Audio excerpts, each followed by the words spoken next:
Is there a digital revolution in Zimbabwe? Yes, indeed there is.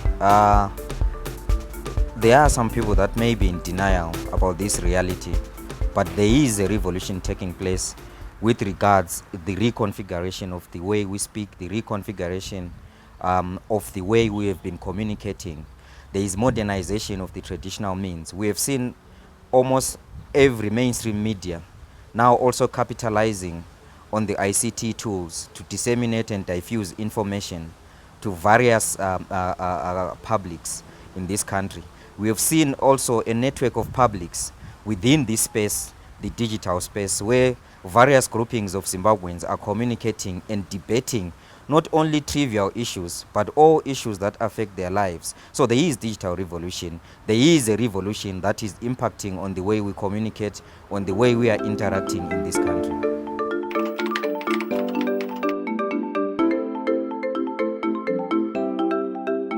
So from a social perspective, we have suffered a lot with the digital revolution. But from a business perspective, it has actually brought so many opportunities to us. So it's a dilemma. You know, we have not yet adjusted. Maybe the next generation will figure it out. But with this generation has not figured out the balances yet.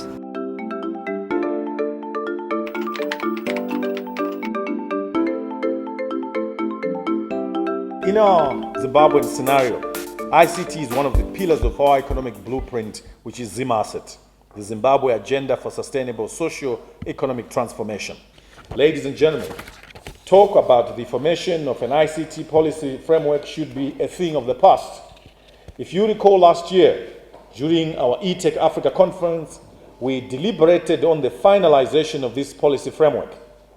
The whole of last year, the document was in and out of some offices where it was undergoing scrutiny.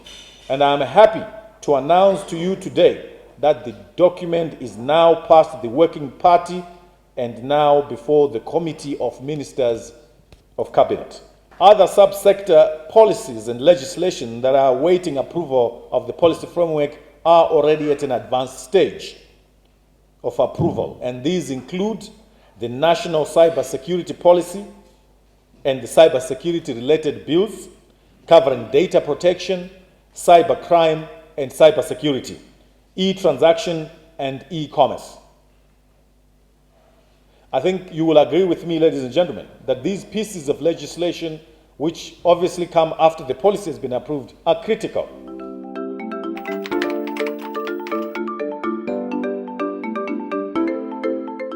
As an organization that is concerned with adequate safeguards for freedom of expression, access to information, and the general media freedom, our concern in this revolution is to ensure that within this revolution, members of the public continue to exercise these fundamental freedoms that are guaranteed in the Constitution. They continue to express their opinions.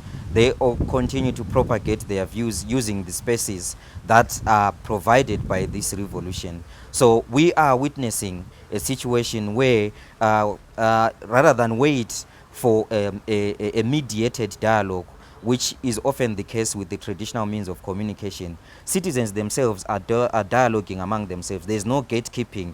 They are expressing what they would like to express. And it is important and crucial for Misa Zimbabwe to ensure that that space remains free, that space remains accessible to the majority of Zimbabweans so that they can participate in the governance of the country and all matters that affect their lives. So one thing that you guys have taken, as Council Sisterhood have taken leadership on, is revenge porn.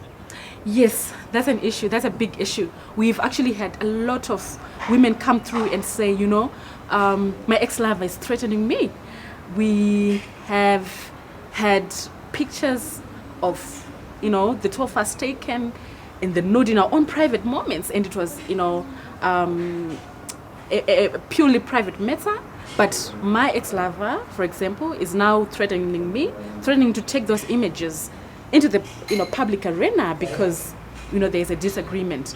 And so we feel that this is an area to work around. It's violence, and it should be named as such, and we need laws to protect women, because ultimately, you know, women are afraid to actually be naked in their own space because they don't know who's filming them.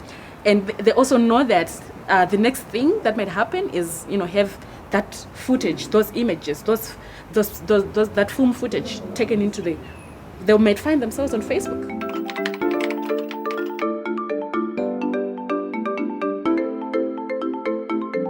What other types of cyber crimes are common, especially in the Zimbabwean context?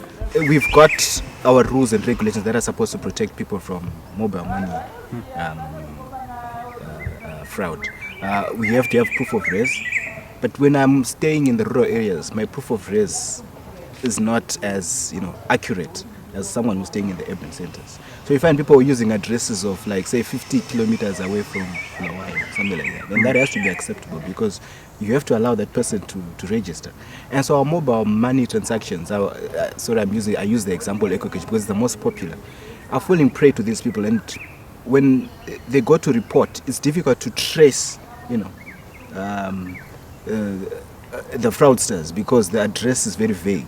How safe is our data, Nakoda? We don't know what companies are doing with our data. And I did a small paper where I was looking at data protection laws in Zimbabwe.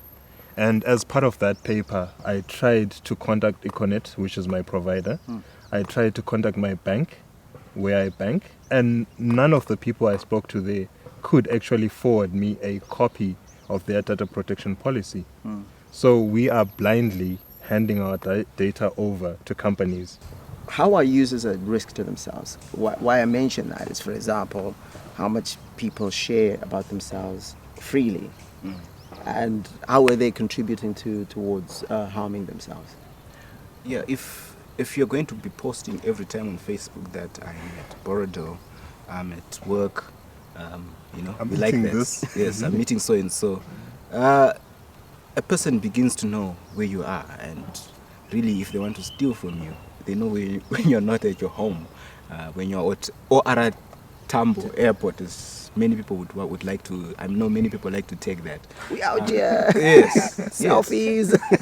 And someone who has been following your pattern knows that you're not at your house, and you see that means that your property is already at risk because you've given out that information.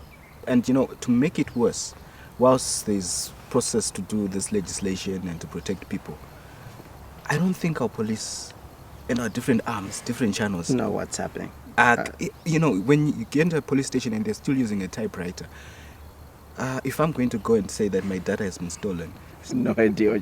I don't know really. If I'm like not confident that they'll be able to deal with the issues that we're talking about.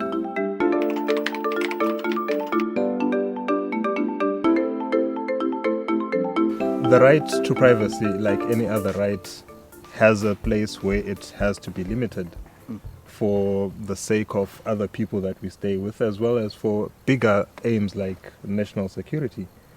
But then there also has to be a balanced approach to surveillance. Let the surveillance be done in a reasonable manner for a reasonable purpose that is equivalent to the objective that needs to be achieved. And we talk of privacy, we talk of freedom of expression. Those are the first two things, or the first two victims that go down whenever we talk of surveillance. And from an international point of view, surveillance is always countered or balanced against the right to privacy. It's always a tough balance, national security and privacy, because you want to protect people's lives, their right to life, and at the same time observe their right to privacy. And you want to know where there's going to be a suicide bomber. You need to be able to decrypt their communication. So, are we already under surveillance? The minute you log online, someone somewhere is watching what you're doing. Somebody's whether already being logged. Someone is watching, whether it's someone at your internet service provider, whether it's the person that's giving you the free Wi-Fi. Right now, the government has power to actually go into anyone's communications as long as that person is on a mobile phone or on a landline, because we have a piece of legislation called the Interception of Communications Act. And part of that act says no one can set up a telecommunications company and get licensed if they do not have monitoring or surveillance software installed and running. Sure. So Econet has it, Telecel has it, Net1 has it. So one of the key things about the digital revolution, and the thing that really excites me, is the voices of the people. Because, you know, you can get all the experts in the room and they can say all the most high-minded words that you can come across. But what about the people? What are the people thinking about it? So do you feel safe on the internet though? Well, I'm a Zimbabwean. I wouldn't want to lie. I don't know about Americans, but yeah, in Zimbabwe it's still safe, you know. There's not much that's being done illegally there to like provoke me in such terms, you know. Yeah, I'm pretty much safe in Zim, you know. Yeah. Okay, high five, thanks. So do you feel safe when you go onto the internet? Sometimes we are safe, but sometimes we are not. Why? Because people, sometimes things that are coming out of the internet, they are not so good. Sometimes there are rumors that are not wow. So sometimes I don't feel safe. Yeah, but when it comes to communication and all those stuff, searching for things, it's just fine. Okay, thank you. You're welcome. Do you feel safe when you enter internet? Not really, because sometimes zvakawanda zvinogona kuitika sesuma Windows users. Sometimes unogona kuona PC yako yakrasha. Sometimes Google inoti my emails ako what. Saka actually I don't feel safe. Sakaonza, Ndogara kumbare. developers, app developer, all the way from Bali. Shout out to you, high five.